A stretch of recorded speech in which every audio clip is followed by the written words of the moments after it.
साजिद रशीदी,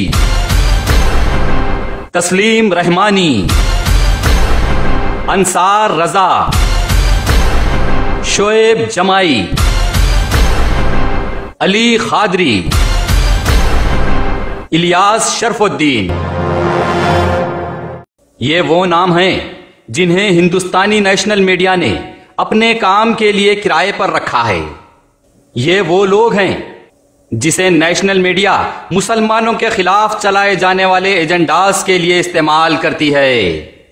ये वो लोग हैं जिन्हें नेशनल मीडिया मुसलमानों के नाम पर स्कॉलर, मौलाना और दानिशमंद का खिताब देकर मुसलमानों के ही खिलाफ इस्तेमाल करती है। ये वो लोग हैं जिनका इस्तेमाल करते हुए इख्तिलाफ और लड़ाई झगड़े का माहौल तैयार किया जाता है। ये वो लोग हैं जिनके जरिए से मुसलमानों के मामलात उछालकर अदालतों में ले जाकर हराए जाते हैं। ये वो लोग हैं जिनका इस्तेमाल करते हुए मुसलमानों और उनकी शरीयत को गलत साबित किया जाता है। ये वो लोग हैं जिनका इस्तेमाल करते हुए औलिया इकराम की गुस्ताखी की जाती है। ये मुसलमानों के हुलिये में वो लोग हैं जिनके जरिए से प्रॉफेट मोहम्मद सल्लल्लाहु अलैहि वसल्लम की गुस्ताखी की जाती है। ये वो लोग हैं जिनको मुसलमान हुलिये में जलील करके मुसलमानों की हार बताई जाती है। ये वो लोग हैं जिनको मजहबी बताकर मजहबी इख्तिलाफ व फसाद बर्पा करने के लिए इस्तेमाल किया जाता है। ये वो लोग हैं जो मुसलमान हुलिये में गोदी मीडिया से मिलकर नफरत व मजहबी इख्तिलाफ फैलाने का काम करते हैं। ये वो लोग हैं जिन्हें मीडिया डिबेट में सामने बिठाकर कई बार औरतों से जलील करवाया गया। ये सब लोग अपने जलील होने पर खुश रहते हैं। हो सकता है इन्हें गोदी मीडिया ने इनकी इज्जत का मावेजा अदा कर दिया है। नेशनल गोदी मीडिया हमेशा से इनको और इन जैसों को अपना पेड पपेट बनाकर इस्तेमाल करती आ रही है। इनके अगेंस्ट में किसी दूसरे मजहब वालों को लाकर इनके सामने बिठा दिया जाता है और कोई एक मुद्दा उछालने के लिए दे दिया जाता है और ये लोग पपेट की तरह शुरू हो जाते हैं। ये मफाद परस्त मीडिया पेड पपेट्स को ऐसे जाहिर करवाया जाता है कि बस यही लोग की बहस व तकरार डिबेट के जरिए से ही हिंदू और मुसलमानों में फैसले होंगे। मंदिर और मस्जिद के फैसले ये लोग ही करेंगे। मुसलमान सही है या हिंदू सही है, ये लोग ही फैसले करेंगे। आज तक ये मफाद परस्त media paid puppets national media से मिलकर जितने भी मुद्दों पर बहस करे हैं, उन सब को मीडिया ने जबरदस्त तरीके से मुसलमानों के खिलाफ इस्तेमाल करके मुसलमानों को ही नुकसान पहुंचाया है। कुछ रोज कबल इन्हीं में से एक तस्लीम रहमानी को इनके पेड मीडिया ने औरतों से बेकार की बहस करने बिठा दिया था और वहीं पर बीजेपी की नूपुर शर्मा ने प्री प्लान्ड तरीके से रसूल अकरम सल्लल्लाहु अलैहि वसल्लम की गुस्ताखी करते हुए सारी दुनिया को बताने का कोई मौका नहीं छोड़ा, जिसकी वजह से मुसलमान दिल बर्दाश्ता होकर नूपुर शर्मा के खिलाफ एहतजाज शुरू किए। इंटरनेशनल लेवल पर बात चली गई, इंडियन प्रोडक्ट्स को बैन कर दिया गया। सारे हिंदुस्तान के करीब 15 रियासतों में 100 के करीब मुख्तलिफ मुकामात पर लाखों मुसलमान दिल बर्दाश्ता होकर एहतजाज करने सड़कों पर उतर आए। हमेशा की तरह पुलिस लाठीचार्ज में कई 100 मुसलमान जख्मी हो गए। पुलिस ने डायरेक्ट फायरिंग कर दी और कई मुसलमानों की जान चली गई। कई 100 बच्चों को पुलिस ने हिरासत में ले लिया। कई बच्चों को वांटेड लिस्ट में लेकर तलाश जारी है। इस पर नेशनल मीडिया ने मौके का फायदा उठाकर हमेशा की तरह एक तरफा न्यूज चलाकर एहतजाज को फिरका वाराना तशद्दुद बता दिया है। ये सब के पीछे मामला क्या है, क्या वजह है, ये सब क्यों हुआ, कैसे हुआ? ये सब मामलात शुरू हुए गोदी मीडिया पर जाहिलों की बहस से और ये सब करने का मौका दिया इनमें से ही एक तस्लीम रहमानी ने। इन सब हालात के जिम्मेदार इस वक्त तस्लीम रहमानी तुम हो। मैं यहां पर इज्जत और एहतराम से बात नहीं कर सकता, लेकिन बेफिक्र रहें, वो गोदी मीडिया की औरतों के उतना तुम लोग को मैं जलील नहीं करूंगा। यहां मामला हमारे मोहम्मद रसूल अल्लाह सल्लल्लाहु अलैहि वसल्लम की अजमत का है। यहां मामला मोहम्मद सल्लल्लाहु अलैहि वसल्लम की उम्मत का है। यहां मामला मुसलमानों और खासकर नौजवानों की जिंदगियों का है। तस्लीम रहमानी, इन सब हालात के जिम्मेदार तुम भी हो। ना तुम्हें औरतों से बहस करने का शौक होता, ना तुम बहस करते, ना वो औरत प्रॉफेट मोहम्मद सल्लल्लाहु अलैहि वसल्लम की गुस्ताखी करती, और ना ये हालात पैदा होते। तुमने मीडिया से मिलकर यह सब मौका दिया है। अगर कुछ लोगों ने कह दिया कि ज्ञानवापी मस्जिद के हाउस में पानी का फव्वारा नहीं है बल्कि वो शिवलिंग है, और मामला जब अदालत में चल रहा है, फैसला जबकि अदालत करेगी, तो तुम कौन होते हो मुसलमानों की शक्ल में मस्जिद के फव्वारे या शिवलिंग पर औरतों से बहस करते बैठने वाले? औरतों से बहस करके मस्जिद के फव्वारे और शिवलिंग पर अपनी काबिलियत बताने वाले? क्या हासिल है मुसलमानों को तुम्हारी दीवानी बहस का? तुमको अगर इतनी ही फिक्र है तो तुम जाओ अदालत में जाकर जवाब दो। तुम में अगर इतनी काबिलियत है तो जाओ अदालत में जाकर काबिलियत दिखाओ, जहां पर मामले की सुनवाई चलती है, जहां का फैसला आखिरी फैसला माना जाता है। सुप्रीम कोर्ट के क्लियर इंस्ट्रक्शंस हैं कि जो मामला अदालतों में चल रहा है उस पर मीडिया में बैठकर ट्रायल नहीं किया जा सकता, बहस नहीं की जा सकती। तुम लोग सुप्रीम कोर्ट के खिलाफ जाकर अदालती मामलात को अवाम में उछालकर संगीन कर देते हो। तुम लोग औरतों के सामने बैठकर हालात को सेंसिटिव करके तवा गरम करते हो। तुम लोग मीडिया की हर बहस को मजहबी रंग देकर माहौल खराब कर देते हो। तुम लोग फसाद बर्पा करवा देते हो। तुम लोग अवाम को मजहबी तौर पर जलील करके उन्हें एहतजाज करने के लिए सड़कों पर आने मजबूर कर देते हो। तुम लोग मुसलमानों को पुलिस से भिड़ाकर कई माओं की गोद उजाड़ देते हो। देख लो, इस बार भी तुम लोगों ने औरतों से बहस करके मुसलमानों के हालात को कहां से कहां ले आया। यह कोई पहला वाकया नहीं है। अपनी कमाई के लिए, अपने जाती मफाद के लिए मुसलमानों के नाम पर तुम सारे मीडिया पपेट्स मीडिया की दलाली करते हुए कई मर्तबा हिंदुस्तान में ऐसे हालात पैदा कर चुके हो। गोदी मीडिया के इस प्री प्लान्ड एजेंडा में तुम सब शामिल हो। गोदी मीडिया तो एक एजेंडा के तहत काम कर रहा है। ऐसी हरकतों पर मीडिया के एंकर्स, रिपोर्टर्स और उनकी टीम खुद कानूनी गिरफ्त में अदालतों के चक्कर काट रही है। यह अवाम को नहीं बताया जाता, लेकिन उनकी लीगल टीम दौलत की बुनियाद पर कानूनी मामलात संभाल रही है। वो लोग एक एजेंडा पर प्री प्लान्ड काम कर रहे हैं। ये गोदी मीडिया है। ये सब करना इनका धंधा है। पागलों को लाकर लड़ाना इनका पेशा है। पहले मुर्गे मुर्गियों को सड़कों पर लड़ाकर भीड़ इकट्ठा करके पैसे कमाए जाते थे। आज गोदी मीडिया सड़कों से उठकर स्टूडियो में मुर्गे मुर्गियों को लाकर लड़ाई करवा के पैसे कमाती है।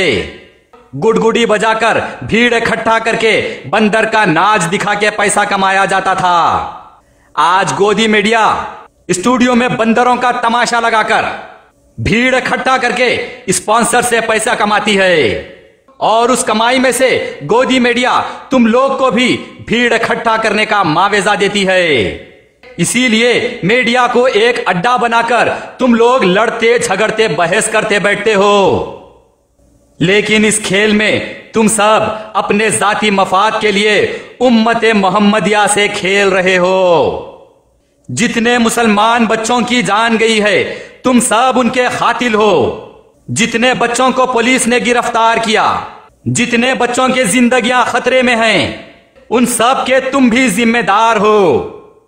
तुम लोग रसूल अकरम सल्लल्लाहु अलैहि वसल्लम की शान अक़दस में गुस्ताखी करवाकर मुसलमानों को शर्मिंदा करते हुए औरतों से बहस करके कमाई हुई दौलत अपनी औलाद के साथ अपने घरों में बैठकर मजे से लुटाते हो। और बाहर उम्मत मुस्लिमा पर क़यामत टूट पड़ती है।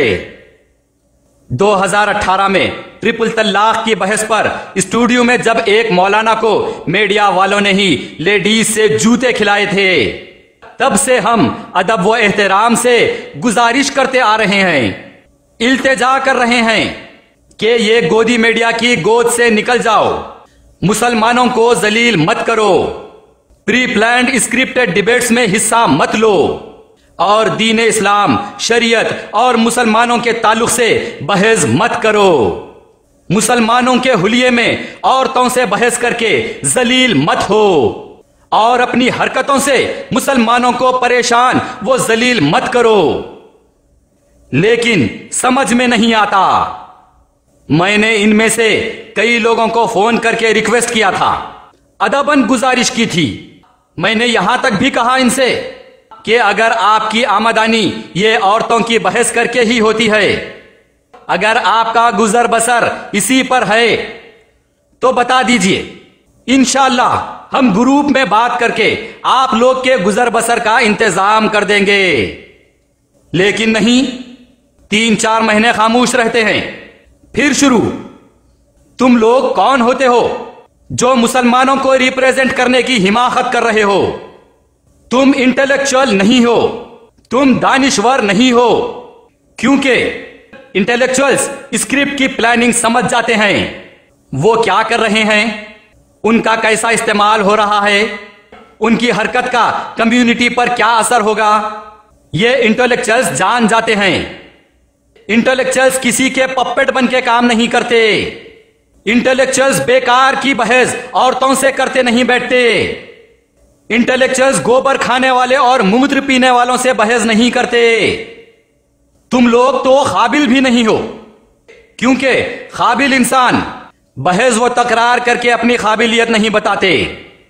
तुम लोग मौलाना भी नहीं हो, क्योंकि कोई मौलाना औरतों से बहस करके जलील नहीं होते। तुम लोग को जब रोका जाता है तो कहते हैं कि आर्टिकल 19 के तहत फ्रीडम ऑफ स्पीच है, बोलने का हक है, तो करते बैठो अपने बाप दादा और खानदान के ताल्लुक से बहस। जमा कर लो शराबियों, कवाबियों और गांजा गुटखा मारों को, चटक मटक औरतों को, और नेशनल लेवल पर अड्डा बनाकर बहस करते बैठो। कोई नहीं रोकेगा तुम्हें। दिखा लो अपनी 2 कौड़ी की होशियारी, करते बैठो अड्डा बनाकर रात दिन बहस, कोई नहीं रोकेगा तुम्हें। लेकिन तुम लोग क्यों अपने आप को मुसलमानों का रिप्रेजेंट बता रहे हो? क्यों शरीयत और दीन के मामलात पर बहस कर रहे हो? क्या उम्मत मोहम्मदिया, दीन इस्लाम, शरीयत जागीर है तुम्हारी, जो इस पर अपने आप को खुदाई फौजदार बताकर बहस करते बैठते हो?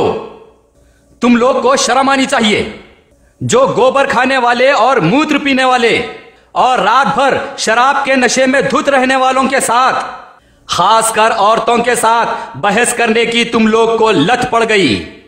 शर्म करो तुम लोग। और फिर इन सब से डिबेट का सब्जेक्ट क्या? मुसलमानों की हिस्ट्री, दीन इस्लाम, शरीयत, मसाजिद, औलिया इकराम और प्रॉफिट मोहम्मद सल्लल्लाहु अलैहि वसल्लम के नाम पर बहस। तुम लोग गोबर पलीतों से बहस करके अपने आप को तालीम याफ्ता और अक्लमंद समझ रहे हो, जिसका एजेंडा खुद मुसलमानों की बर्बादी है, जो मौके की ताक में रहते हैं। तुम लोग उनसे बहस करके उनको मौका देते हो। आ बैल मुझे मार कहते हो, जिसका मकसद शरीयत को खत्म करना है। तुम उनसे शरीयत पर बहस करते बैठते हो, जो तुमसे ज्यादा कुरान और अहदीस को पढ़ के उसका गलत मतलब निकालकर मुसलमानों को बर्बाद करने आते हैं। तुम बेवकूफ लोग उनको कुरान और अहदीस बताते बैठते हो, जो दीन इस्लाम और प्रॉफिट मोहम्मद सल्लल्लाहु अलैहि वसल्लम के दुश्मन हैं। तुम उन औरतों से बहस करते बैठते हो। तुम लोग तो गोबर खाने और मूत्र पीने वालों से भी गए गुजरे निकले। किससे क्या बात करना है, कब क्या करना है, क्या करने से क्या होगा, इसका तो ख्याल ही नहीं है तुम लोग को। बस औरतों से बहस करते बैठने के लिए बेबहरा हो तुम लोग। अरे मैं तो कहता हूं कि सारी दुनिया की अक्ल रखने वाले सारी दुनिया की तालीम रखने वाले भी सामने आ जाएं, तो दीन इस्लाम के ताल्लुक से कोई दो राय नहीं हो सकती। मसाजिद व शरीयत के मामलात में कोई दूसरी राय नहीं हो सकती। औलिया इकराम के ताल्लुक से कोई दो राय नहीं हो सकती।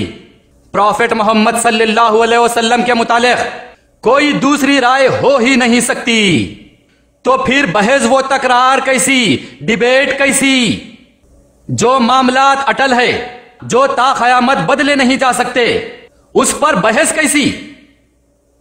तुम लोग अपनी दो कौड़ी की शोहरत और कमाई की चक्कर में गोदी मीडिया के साथ मिलकर उम्मत मोहम्मदिया को इसी तरह दुनिया के सामने जलील करने की कोशिश करते रहोगे और ऐसे ही गोबर पलितों और शराबी कवाबियों से बहस तकरार करके रसूल अकरम सल्लल्लाहु अलैहि वसल्लम की शान अक़दस में गुस्ताखी करवाते रहोगे, तो खुदा की कसम तुम लोग को अब की बार मुसलमान नहीं बख्शेंगे।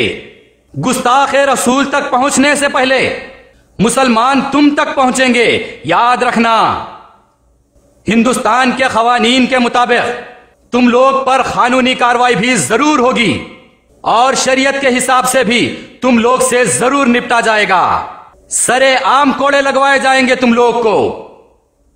सुप्रीम कोर्ट की एक बेंच से honourable chief justice N V. Ramana और ऑनरेबल जस्टिस सूर्यकांत ने साफ कह दिया है कि देश में सबसे ज्यादा टीवी डिबेट्स ही माहौल खराब कर रहे हैं। सबसे ज्यादा आलूदगी यही लोग फैला रहे हैं। खबरदार, ये आखिरी मौका है। तुम लोग के साथ मामलात इससे ज्यादा तल्ख हो जाएंगे। तुम लोग की तरफ से बार बार मुसलमान शर्मिंदा नहीं होंगे और ना फिर तुम लोग की वजह से रसूल अकरम सल्लल्लाहु अलैहि वसल्लम की शान अक़दस में गुस्ताखी बर्दाश्त की जाएगी।